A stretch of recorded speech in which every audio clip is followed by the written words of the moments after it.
வணக்கம் பிஸ்னஸ். இது விளையாட்டு நேரம். நான் பிறல் பயிற்சி பண்ணலாமா? கரடி, கருங்கரடி, கரடி, பிடரி, கரும்பிடரி. மீண்டும் ஒரு முறை சொல்லலாமா? கரடி, கருங்கரடி, கரடி, பிடரி, கரும்பிடரி. இப்போ வேகமா சொல்லுங்க.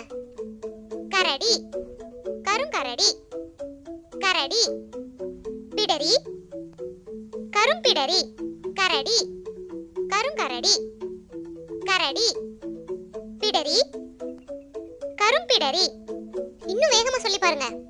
கரடி, கருங்கரடி, கரடி, பிடரி, கரும்பிடரி, கரடி, கருங்கரடி, கரடி, பிடரி, கரும்பிடரி. இதை இன்னும் சுவாரஸ்யமாக உங்கள் நண்பர்களுடன் சேர்ந்து அதிவேகமாக பயிற்சி செய்து பாருங்கள்.